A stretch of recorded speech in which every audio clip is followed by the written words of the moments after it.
হযরত হাবিব বিন যায়েদ ও হযরত হাবিব বিন যায়েদ রাদিয়াল্লাহু তাআলা চিঠিটা নিয়ে আল্লাহ নবীর দরবারে চলে আসে। চোখ ভরা পানি নিয়ে কাঁদে, মুখ ভরা ব্যথা নিয়ে কাঁদে। আল্লাহ নবী বলতে লাগলেন, ও বাবা যায়েদ বিন হাবিব, ও বাবা হাবিব বিন যায়েদ, তুমি কেন কান্না করো? তুমি কেন কান্না করো বাবা? তোমার মা কি অনুমতি দেয় রে বাবা?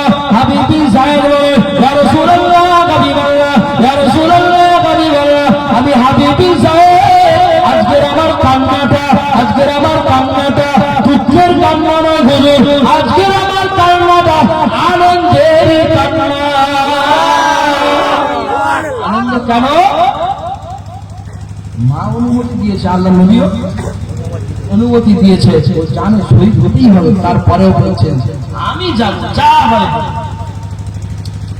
আল্লাহ নবী বললেন, যাও তুমি কেন চলে যাও। হাবিব বিন যায়েদ, ও হাবিব বিন যায়েদ চিঠিটা নিয়ে ছুটতে ছুটতে হাবিব বিন যায়েদ ওই মৃত্যু নবী মুসাইলামাতুল কাযযাবের বাড়িতে চলে গেল। দারওয়ান গেটে দাঁড়িয়ে আছে, ভিতরে প্রবেশ করতে দেয় না। দারওয়ান বলে, ও হাবিব বিন যায়েদ, চিঠিটা আমাকে দাও, আমি চিঠিটা মুসাইলামার কাছে পৌঁছে দেব। দারওয়ান কি বলছে? বল তুমি ভিতরে ঢুকতে পারবে না, চিঠিটা আমার দাও, আমি কি করবো? ভিতরে ঢুকিয়ে দেবো। হাবিব বিন যায়েদ বলছেন, জানো আমাকে নবী বলেছেন চিঠিটা মুসাইলামার হাতে দিয়েছে, আমি ওর হাতেই দেব, আমি আর অন্যের হাতে আমি জোরে বলেন না সুবহানাল্লাহ, বলে আমি মুসাইলামার হাতেই চিঠি দেব, অন্য কারোর হাতে আমি চিঠি দেব না, চিঠিটা মুসাইলামার হাতেই আমি দেব। দারওয়ান গিয়ে বলছে মুসাইলামার কাছে, বলছে হুজুর মুসাইলামা, জানো তুমি যে মুহাম্মদকে চিঠি পাঠিয়েছিলে, হ্যাঁ নবী হওয়ার ব্যাপারে তুমি যে চিঠি পাঠিয়েছিলে, মুহাম্মদ তার প্রতি উত্তরে চিঠি লিখে পাঠিয়েছে, এসেছে, তাকে আমি দিতে বলছি চিঠি, সে আমার দিচ্ছে না, ডাইরেক্ট তোমার হাতে দেবে বলছে। বলে ওকে আসতে দাও ভিতরে, ওকে ভিতরে আসতে দাও। ভিতরে আসতে দেওয়া হলো। চিঠিটা নিয়ে কার হাতে দিল?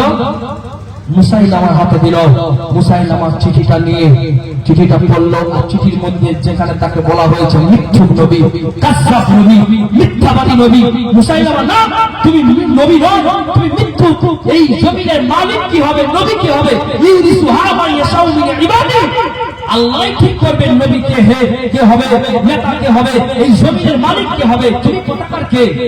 তুমি তো ঠিক করতে পারো না, তুমি মিথ্যাবাদী, তুমি নবী না, তুমি নবী নয়, তুমি মিথ্যাবাদী।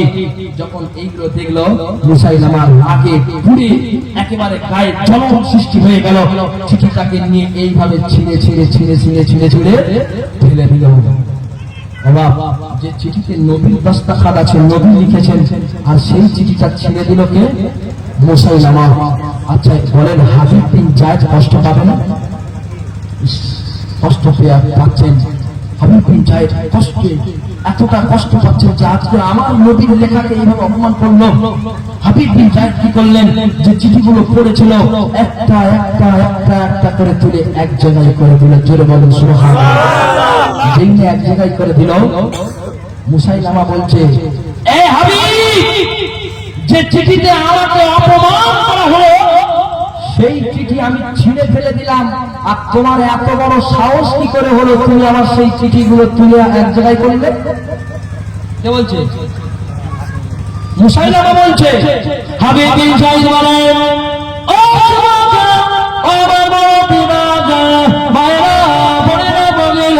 হাবিব বিন যায়েদ বলে, ও মুসাইলামা, তুমি যে চিঠিটা ছিঁড়লে,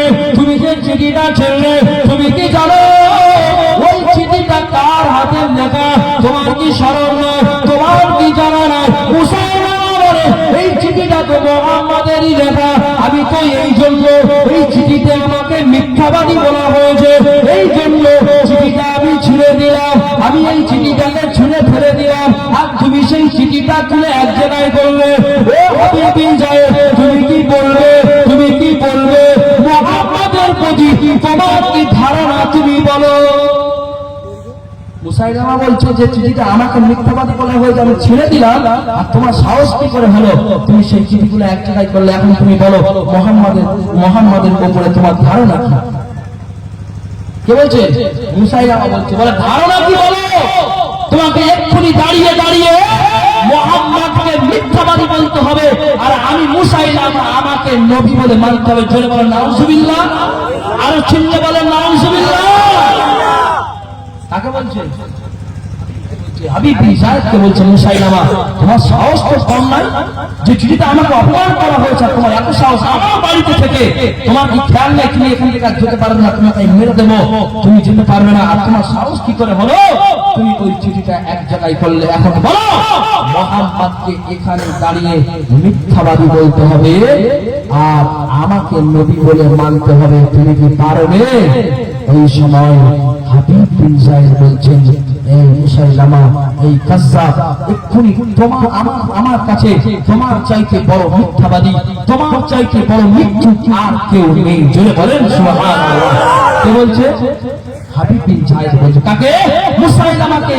হাবিব বিন জানে আমি যদি বলি আমাকে মেরে দেবে, তথাপি বলছে তোমার মতো বড় মিথ্যাবাদী আর কেউ নাই, আর কেউ নাই।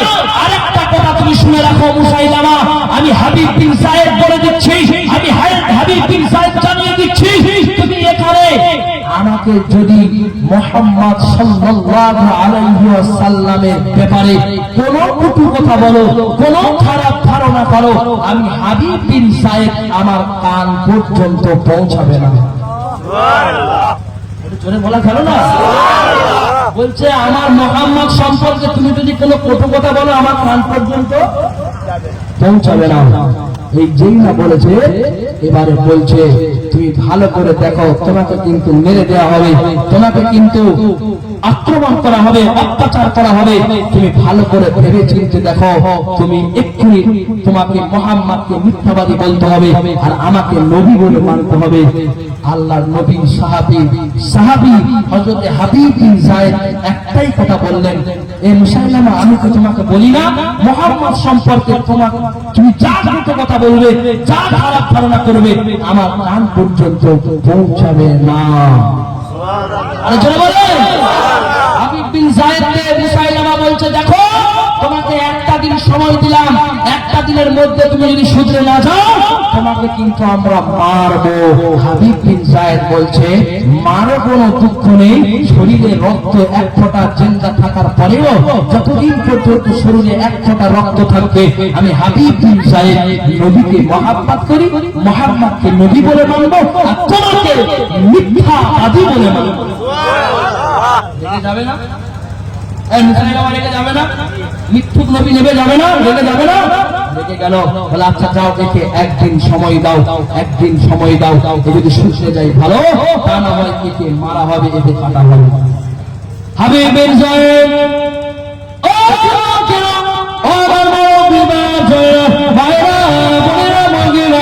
হাবিব বিন যায়েদ রাদিয়াল্লাহু তাআলা আনহু এমন সময়ে একটা বাড়িতে বন্দী করে দেওয়া হলো, একটা দিন অতিবাহিত হয়ে গেল। পরের দিন সকালে হাবিব বিন যায়েদকে মুসাইলামার কাছে আনা হলো, মুসাইলামার কাছে আনা হলো। মুসাইলামা জিজ্ঞাসা করলো, ও হাবিব বিন যায়েদ, ও হাবিব বিন যায়েদ, তুমি কি বলবে, তোমার ধারণাটা কি? এখনো তোমার ধারণা কি শেষ হয় না? হাবিব বিন যায়েদ বলে, মুহাম্মদ সম্পর্কে তুমি যদি কোনো কটু কথা বলো, মুহাম্মদ সম্পর্কে তুমি যদি নোংরা কথা বলো, আমি হাবিব বিন যায়েদ আমার কান পর্যন্ত পৌঁছাবে না। দ্বিতীয় দিন আনা হলো, তথাপিও কি বলছে, তোমাকে মিথ্যাবাদী বলে মানি আর মুহাম্মদকে নবী বলে মানি। যেই বলা হলো, এদিকে মুসাইলামা রেগে গেল, আগুনে জ্বলছে। মুসাইলামা জাল্লাদকে বললে, জাল্লাদ হাবিব বিন যায়েদের ডান হাতটা কেটে নাও। কি কেটে নাও? ডান হাত কেটে নাও। ডান হাত কেটে নেওয়ার আগে আরেকবার সুযোগ দিয়েছে, এই হাবিব তুমি আরেকবার সুযোগ দিচ্ছি, মুহাম্মদকে মিথ্যাবাদী বলো আমাকে নবী বলে, বলে তোমার আমার কাছে তোমার মতো বড় শত্রু আর বড় শয়তান কেউ নাই। আমি একবার বলেছি না, মুহাম্মদ সম্পর্কে কোনো কটু কথা বললে, মুহাম্মদ সম্পর্কে কোনো বাজে মন্তব্য করলে আমি হাবিব বিন যায়েদ আমার কানে পৌঁছাবে না, আমি মানবো না, তোমাকে মিথ্যাবাদী বলে মানবো। জাল্লাদকে হুকুম করে দেয়া হলো, যাও ওর ডান হাতটা কেটে দাও। হাবিব বিন যায়েদের ডান হাত কেটে দেওয়া হলো। হাবিব বিন যায়েদ ডান হাতটা কেটে দেওয়া হলো। ডান হাতটা যেই না কেটে গেল, হাবিব বিন যায়েদ মুচকে মুচকে হাসে। হাবিব বিন যায়েদ মুচকে মুচকে হাসে। এবারে হাবিব বিন যায়েদকে আবারও বলা হলো, ও হাবিব বিন যায়েদ, তুমি কি মুহাম্মদকে মিথ্যাবাদী বলে মানবে? তুমি কি মুহাম্মদকে মিথ্যাবাদী বলে মানবে? হাবিব বিন যায়েদ বলে, ও মুসাইলামা, ও মুতের নবী, ও মুসাইলামা, আমি তোমাকে বলেছি না আমার জীবন থাকতে তোমাকে নবী বলে মানবো না। মুসাইলামা আবারও জাল্লাদকে বলে দিল, ওরে জাল্লাদ, তুমি হাবিব ইবনে যায়েদের বাম হাতটা কেটে গেল। হাবিব ইবনে যায়েদের বাম হাতটা কেটে দেওয়া হলো। হাবিব বিন যায়েদ তখনও পর্যন্ত আল্লাহর নবীকে বলতে পারে না। আর একটু চিন্তা করেন, সুবহানাল্লাহ। ডান হাত কেটে দেওয়া হলো, বাম হাত কেটে দেওয়া হলো।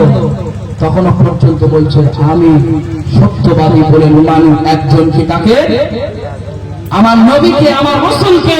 আর তোমাকে আমি আজ বলে, কালও বলেছি, আজ বলছি, তুমি একজন মিথ্যাবাদী। জোরে বলেন না, আর একটু চিল্লে বলেন না, তুমি মিথ্যাবাদী, তোমাকে আমি নবী বলে মানবো না। এই কথা যেই না বলেছে, হাবিব বিন যায়েদকে টুকরো টুকরো টুকরো টুকরো টুকরো করে হাবিব বিন যায়েদকে তারা নির্মমভাবে হত্যা করে হাবিব বিন যায়েদ শহীদের দরজা পেয়ে গিয়েছিলেন। জোরে বলেন, আর একটু জোরে বলেন।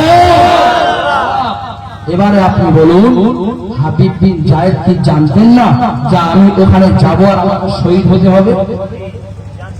জানতো না। কিন্তু দেখুন, নবীর মহব্বত, নবী পাঠিয়েছে, আমাকে যেতেই হবে, আমাকে যেতেই হবে। যতই কষ্ট দিক না কেন, মেরে দিক না কেন, আমাকে যেতেই হবে। আমাকে ওখানে যুদ্ধ করতেই হবে, আমাকে ওখানে পৌঁছাতেই হবে। যতই কষ্ট দিক না কেন, সে প্রেম, সে ভালোবাসা আমাদের অন্তরের ভিতরে নেই। আল্লাহ পাক যেন ওই রকম প্রেম করবার তৌফিক দান করেন। সকলে বলেন আল্লাহুম্মা আমিন। সকলে জোরে বলি আল্লাহুম্মা।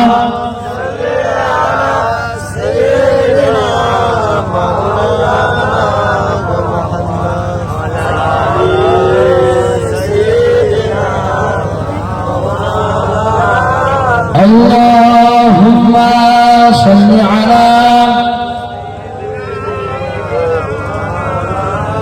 وعلى آل سيدنا